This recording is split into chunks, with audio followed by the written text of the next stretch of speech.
एक बार फिर से आपका स्वागत है विक्रांत गौतम एसएसटी क्लासेस में। पिछले वीडियो में हमने कॉन्स्टिट्यूशनल रेमेडीज का जो फंडामेंटल राइट्स था उसके बारे में हमने थोड़ा सा जिक्र किया था। तो इस वीडियो में हम क्या पढ़ने जा रहे हैं। इस वीडियो में हम पढ़ेंगे जो सुप्रीम कोर्ट है, हाई कोर्ट है, वो 5 तरह की रीट जो है, क्या 5 तरह की रीट जारी करता है। पिछले वीडियो में देखा था आर्टिकल 32 और आर्टिकल 226, हाई कोर्ट और सुप्रीम कोर्ट 5 तरह की रीट वो जारी करता है। ठीक है, रीट क्या होती है? Return order. क्या होता है? Return order issued by the supreme court. क्या होता है? रिटर्न ऑर्डर होता है किसके द्वारा इश्यू किया जाता है? सुप्रीम कोर्ट के द्वारा। क्यों किया जाता है? For the protection of fundamental rights, in order to protect the fundamental rights violation. जो फंडामेंटल राइट्स का वोलेशन है वो ना हो, उसके लिए 5 तरह की रीट जारी करता है। वो 5 तरह की रीट हम इस वीडियो में पढ़ेंगे। तो क्या है? Habeas corpus. हेबियस कॉर्पस क्या होता है? बंदी प्रत्यक्षीकरण। हेबियस कॉर्पस क्या होता है? बंदी प्रत्यक्षीकरण। बंदी क्या होता है? आरोपित व्यक्ति, डिटेन्ड पर्सन। प्रत्यक्षीकरण को पेश करना, सामने लाना। तो ये रीट है, कौन इश्यू करता है? This writ commands. इस रीट में ये आदेश दिया जाता है अ पब्लिक ऑफिशियल को, एक सरकारी अधिकारी को आदेश दिया जाता है to deliver a detained person in front of the court, कि वो कोर्ट के सामने उस डिटेन्ड पर्सन को क्या करे? हाजिर करे। And provide valid reason for the detention. और उस गिरफ्तारी का या उसको जो आरोप लगा उसके लिए जो वैलिड रीजन है वो प्रोवाइड करवाए जाए। और विद इन 24 आवर्स, 24 घंटे के अंदर, मतलब 24 घंटे के अंदर उसको कोर्ट में पेश करे और उसके लिए जो वैलिड रीजन है वो प्रोवाइड करवाए। किसमें कौन जारी करता है? हाई कोर्ट या सुप्रीम कोर्ट। और इसको बोलते हैं हेबियस कॉर्पस। दूसरी तरह की जो रीड है उसको बोलते हैं मैंडामस। मैंडामस का मतलब क्या होता है? परमादेश। परम का मतलब सुप्रीम और आदेश का मतलब ऑर्डर। तो ये कह रहा है इश्यूड बाय द कोर्ट। ये भी किसके द्वारा किया जाता है? इश्यू कोर्ट के द्वारा। और क्या किसको किया जाता है? ये an officer of the court, officer of the government. कोई सरकारी अधिकारी है उसको ये आदेश पारित किया जाता है। कॉर्पोरेशन, कोई भी कॉर्पोरेशन, उसको कोई भी इंस्टीट्यूशन है, उसको संस्था है, उसको ये कमांड दी जाती है the performance of certain acts and duties, कि जो उसको ड्यूटीज और उसके जो कार्य हैं, उनका जो कर्तव्य है, उनको वो अच्छे से पालन करे और मतलब उसका अच्छे से क्या करे? निर्वहन करे। मतलब जो भी सरकारी अधिकारी है, कोई भी कॉर्पोरेशन है, कोई भी इंस्टीट्यूशन है, उसको ये आदेश दिया जाता है कि जो उसका कार्य है और जो ड्यूटीज है उसको असाइन की गई है, उनका वो क्या करे? पालन करे, ईमानदारी से उनका निर्वहन करे। ये इसको बोलते हैं मैंडामस। जारी कौन करता है? High court, supreme court. तीसरा आता है सर्टियोररी। सर्टियोररी का मतलब उत्प्रेक्षण। उत्प्रेषण, ठीक है। उत्प्रेषण क्या होता है? उत्प्रेषण होता है issued by the high court. ये भी किसके द्वारा? हायर कोर्ट जो होता है उसके द्वारा इश्यू किया जाता है। डायरेक्टिंग, ये दिशा निर्देश देते हुए that the transfer of case, कि जो केस है लोअर कोर्ट में, जो मतलब जो लोअर कोर्ट में जो भी जजमेंट चल रहा है ओवर रूलिंग का, वो उसको ये आदेश देता है, उत्प्रेक्षण है, कि आपके ये अधिकार क्षेत्र से क्या है? बाहर है, और आप इसको क्या करें? हमारे पास भेजिए, इसको ट्रांसफर करें। किसको? जो केस हाई कोर्ट में, सॉरी लोअर कोर्ट में चल रहा है, तो हायर कोर्ट जो है वो लोअर कोर्ट को, जैसे सुप्रीम कोर्ट जो है, सुप्रीम कोर्ट किसको देगा? हाई कोर्ट को। हाई कोर्ट किसको देगा? डिस्ट्रिक्ट कोर्ट को या सबऑर्डिनेट कोर्ट को। ये आदेश देते हैं कि आपको जो ओवर रूलिंग, आप जैसे अधिकार क्षेत्र से बाहर निकल के काम कर रहे हैं, तो आप उसको क्या करें? उस केस को ट्रांसफर करें हायर कोर्ट में। जैसे ये हाई कोर्ट किसको करेगा? इसको। तो ये केस किसको ट्रांसफर करने के लिए बोलेगा? हाई कोर्ट को। सुप्रीम कोर्ट इसको आदेश देगा, ट्रांसफर किसको करवाएगा? अपने आप को, सुप्रीम कोर्ट को। तीसरा आता है प्रोहिबिशन, प्रतिषेध। प्रतिषेध लेख भी इसको बोला जाता है, प्रतिषेध लेख। ये भी हायर कोर्ट के द्वारा इश्यू किया जाता है। किसको? लोअर कोर्ट को।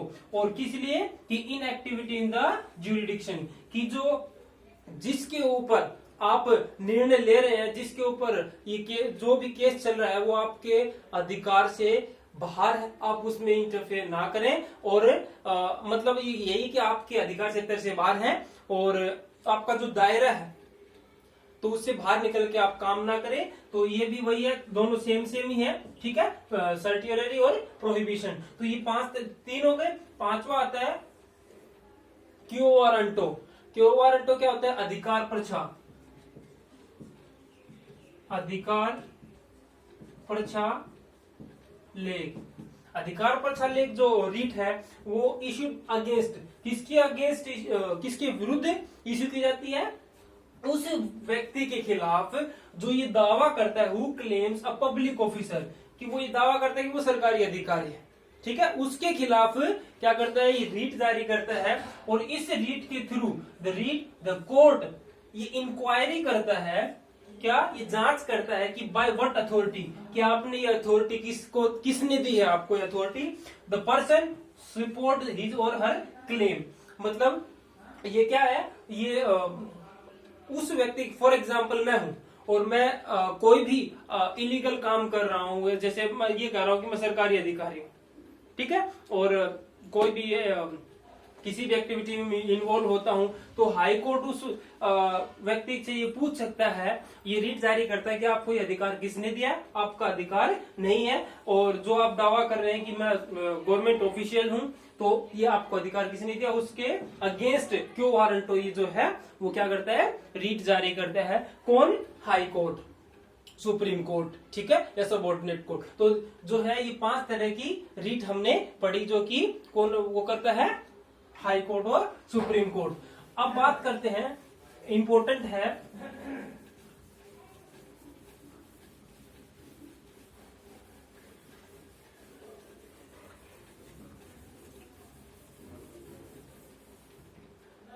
अब बात करते हैं suspension of fundamental rights. Suspension का मतलब भंग होना। जो फंडामेंटल राइट्स है वो कब भंग होते हैं, आपको कब आपके अधिकार जो वो खत्म हो जाते हैं, वो पढ़ेंगी। जो क्योंकि फंडामेंटल राइट्स हैं, अब जब सभी सिटीजन उनको मिले हुए हैं। हमने अभी तक जितने वीडियो पढ़े हैं उसमें हमने देखा जो फंडामेंटल राइट्स के, तो इसमें सस्पेंशन ऑफ फंडामेंटल राइट्स के बारे में हम पढ़ेंगे कि जो फंडामेंटल राइट है उनका सस्पेंशन कब होता है। तो पहला आता है in case of national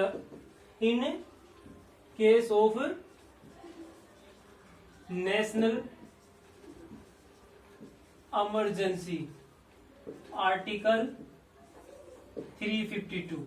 article 352 में नेशनल इमरजेंसी का वो है। और अगर जो राष्ट्रीय आपातकाल की जब घोषणा होती है, उसमें जो आपके फंडामेंटल राइट्स वो क्या हो जाते हैं? सस्पेंड हो जाते हैं। दूसरा आर्टिकल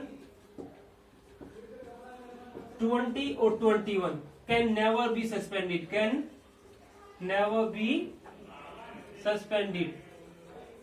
आर्टिकल 20 है और 21 है, वो कभी भी सस्पेंड नहीं होते हैं। ये ध्यान रखना बड़ा इंपॉर्टेंट क्वेश्चन है। सॉरी, आर्टिकल 20 और 21 वो कभी भी क्या नहीं होते? खत्म नहीं होते, सस्पेंड नहीं होते। 21 में आपने देखा था कौन सा था? राइट टू लाइफ का। थर्ड आता है constitutional emergency and financial emergency. Financial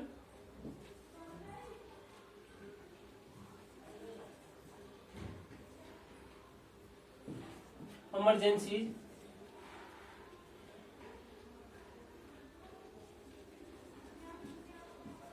could not affect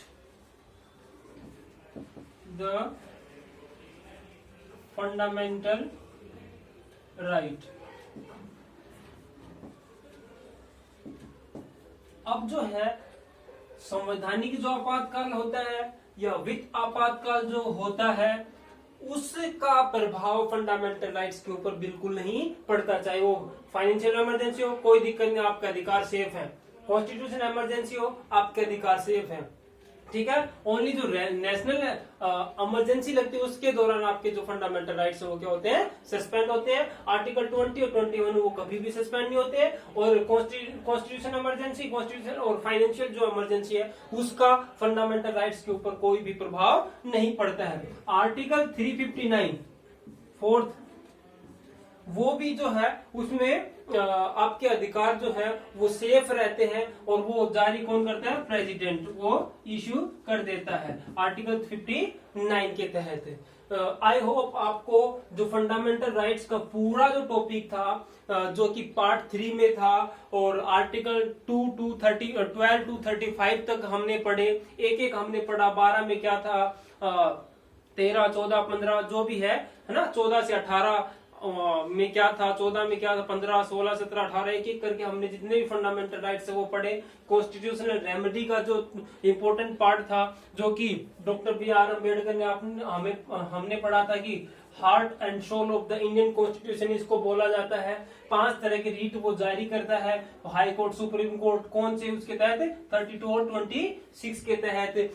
और वो 5 तरह की हेबियस कॉर्पस थी, मैंडामस था, सर्टियररी था और क्यो वारंटो था, ये आपने एटसेट्रा ये आपने पढ़े। और सस्पेंशन ऑफ फंडामेंटल राइट्स का आप आपने देखा कि ये था। और आई होप आपको ये जो फंडामेंटल राइट्स का जो टॉपिक था बिल्कुल क्लियर हो गया होगा। अगर फिर भी कोई डाउट है तो आप कमेंट बॉक्स में आप पूछ सकते हैं। और आपका प्यार और सपोर्ट बहुत मिल रहा है तो keep in touch in my YouTube channel, support my channel also. और अगले वीडियो में हम क्या पढ़ेंगे, क्लास 8 का जो सेकंड चैप्टर है सिविक्स का वो है अंडरस्टैंडिंग सेकुलरिज्म। उसके बारे में हम 2-3 वीडियोस में उसको हम क्या करते हैं, उस चैप्टर को कंप्लीट करेंगे। तब तक के लिए बने रहिए हमारे यूट्यूब चैनल के साथ। Thank you and have a good day.